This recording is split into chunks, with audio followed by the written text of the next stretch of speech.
Thank you very much, Roden.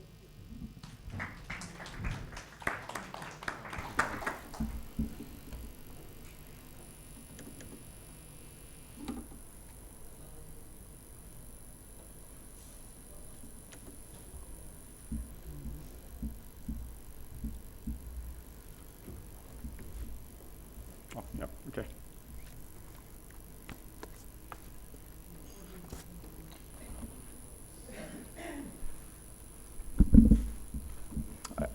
Okay, good morning, everyone. President Diwan, fellow presidents, distinguished guests, ladies and gentlemen. It is truly my great honor to join the 35th of the POLA Summit here in New Delhi. It is, in fact, my first time here in India. And engage with all these esteemed colleagues from India, Australia, Singapore, China, and Korea in exploring AI, social media, and the rule of law from a legal perspective. Technology has redefined the world we live in, opening new frontiers of possibility. The use of AI in courtroom proceedings has become a practical reality across many jurisdictions worldwide. AI is increasingly being adapted in the legal sector, offering immense potential to enhance access to justice and transparency. Alongside with the impact on social media, the landscape of courtroom transparency has been significantly reshaped by broadening public access to information on the judiciary and legal proceedings, often almost instantly. However, it is imperative to acknowledge and address the complex concerns that AI and social media raise across multiple aspects, particularly in relation to integrity, ethics, individual rights, and the independence and impartiality of the judiciary. Use of such technology must be carefully managed to ensure that the rule of law remains the guiding framework in the digital era. Under the framework of one country, two systems, Hong Kong remains a common law jurisdiction and the only common law jurisdiction within China. Hong Kong is also the world's only bilingual common law jurisdiction in both Chinese and English. In Hong Kong, the judiciary has issued the guidelines on the use of generative artificial intelligence for judges, judicial officers, and support staff, emphasizing that judicial officers should ensure that all judicial decisions continue to be independently and personally made by themselves, and should not, under any circumstance, allow generative AI to take over performance of their judicial function. It's very similar to what President Warner just mentioned. This is a key affirmation of the importance of human discretion in judicial decision-making. The life of law has not been logic. It has been experience.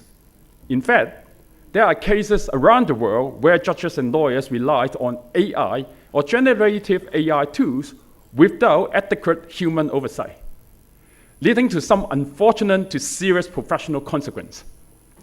A notable customary tale is the case of Roberto Mater versus Enrica Incorporation in the United States. In this instance, an inexperienced and under-resourced law firm mistakenly relied on ChatGPT to support litigation beyond its actual capabilities, in which the plaintiff's lawyers presented the court with precedent cases turned out to be hallucinations created by ChatGPT. Just 2 months ago, in a ruling delivered in June, a senior UK judge warned lawyers they could face criminal charges if they rely on fictitious AI-generated cases when presenting written judgments in court. 2 cases were cited as example. In the Allende case, counsel submitted 5 fictitious cases as evidence. She denied using generative AI and claimed the cases were found through general internet searches, though no sources could be identified. In the AI Horn case, the solicitor submitted a witness statement citing numerous authorities, 18 of which were found to be non-existent. Others were either misquoted or not relevant. The solicitor had relied on research provided by the client without independent verification. While the risks of AI are real, outright rejection is no longer a viable option. Its adoption in the legal profession is no longer a question of yes or no, but when, prompting us to carefully consider the opportunities and the challenge it may bring to the profession and the justice system. The Law Society of Hong Kong, which I represent, serves as both the self-regulatory body and professional association for solicitors in Hong Kong with over 13,000 members. It began its journey toward integrating AI into the legal profession 6 years ago. In 2009, we introduced Principles of Professional Conduct in the Hong Kong Solicitor Guide to Professional Conduct to regulate the conduct of solicitors in the use of technology to ensure the compliance with legal and ethical requirements. A question that often crosses my mind is, when the day comes, and I believe it is not far off, that the use of AI becomes a norm in our legal practice. If a lawyer decides not to adopt technological advancement or AI in serving his clients, or incapable of doing so, will it be considered a breach of his professional duty to the client? Well, Principle 601 of our conduct guide may shed some light on the competency of using AI by lawyers, which suggests that a solicitor owes his client a duty to be competent to perform any legal services undertaken on the client's behalf, and must serve his client in a conscientious, diligent, prompt, and efficient manner. Separately, just last year, the Law Society has published a position paper, The Impact on Artificial Intelligence on the Legal Profession, which aimed to impress upon our profession and other stakeholders, including, among others, the government, the judiciary, and the legal professionals and academics, the urgent need of timely and proactive actions and reforms, so that we can guide the direction of the application of AI for the benefit of our profession as a whole. So for the audience who are interested in, please feel free to take a closer look by scanning the QR code here, so you can also can download our AI position paper. Well, I believe this approach resonates across our region. While AI enhances efficiency, it must never compromise our ethical foundations. As AI integrates into legal processes, judicial institutions must establish transparent protocols aligned with natural justice.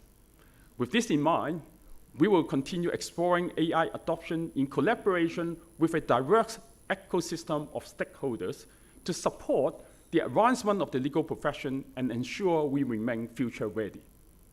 While we have discussed data quality, another critical pillar for AI development is the accessibility and free flow of data. This indeed is one of Hong Kong's edges. On one hand, Hong Kong maintains a fully open policy with access to both domestic and global AI and tech platforms, like DeepSeek, Google, Microsoft, Facebook, and LexisNexis.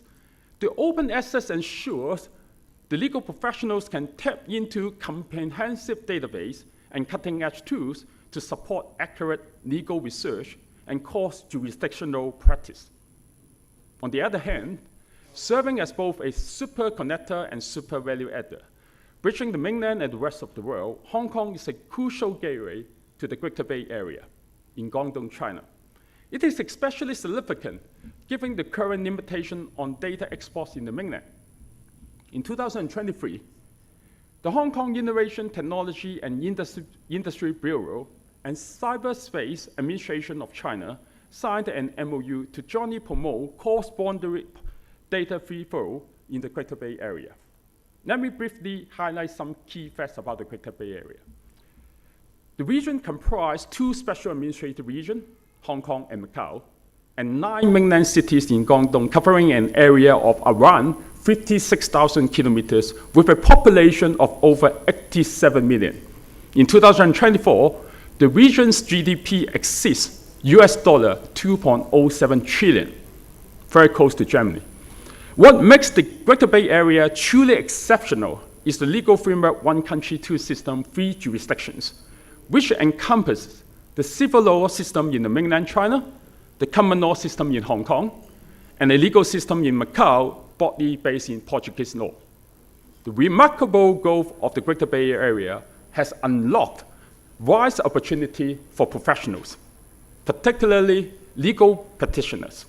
Among our 13,000 members, around 400 Hong Kong lawyers are currently dual qualified to practice both Hong Kong common law and mainland civil law in the Greater Bay Area. These GBA lawyers are well positioned to offer cross-jurisdictional legal services supporting enterprise in expanding their business through transformation and collaboration with outside business and technology partners. Leveraging their global perspectives, a deep understanding of mainland culture, a full access of various global data resources and technologies, they serve as a vital bridge between legal systems and innovation. Another disruptive trend that we, as legal professional institutions, must pay close attention to is social media. Social media has transformed how information is shared and consumed, but they also raise major concern around accuracy and integrity of information, privacy risks, and public inference and perception. The widespread dissemination of information does not always lead to truth or justice.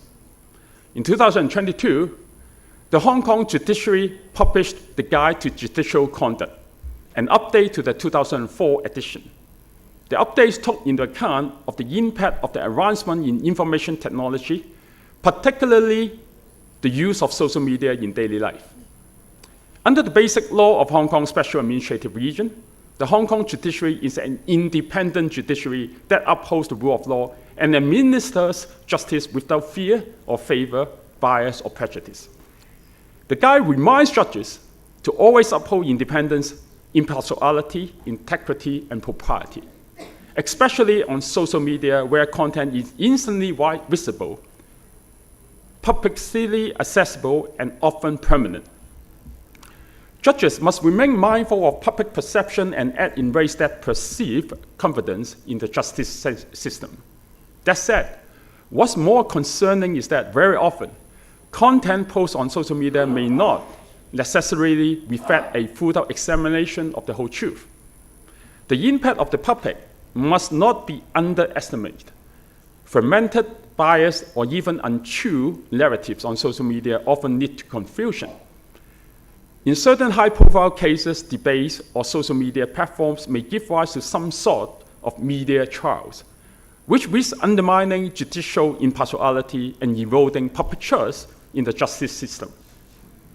Upholding the rule of law is of paramount importance, with judicial independence serving as a vital safeguard that ensures courts can exercise judicial power independently.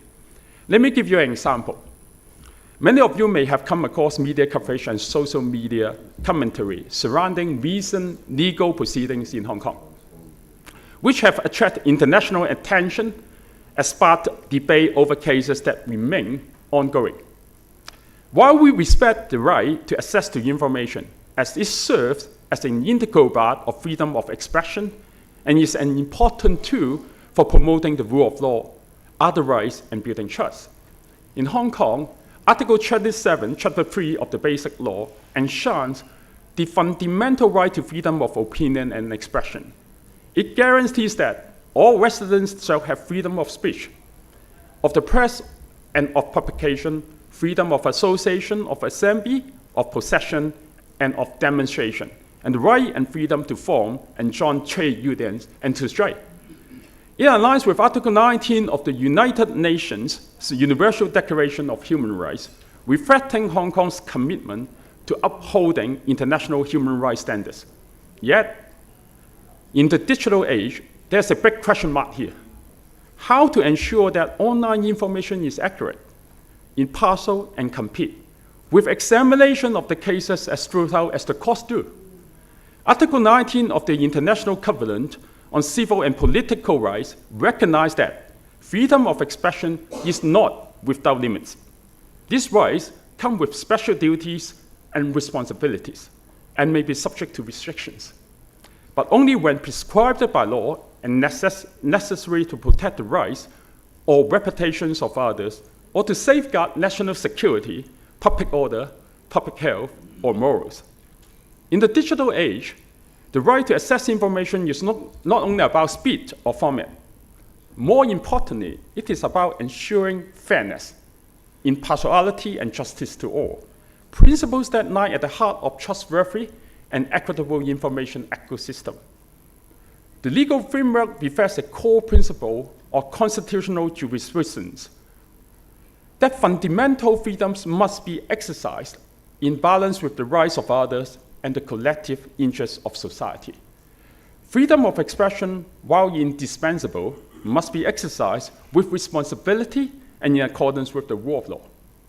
In addition, what would be the implication when general public receive online information before the judge's final ruling?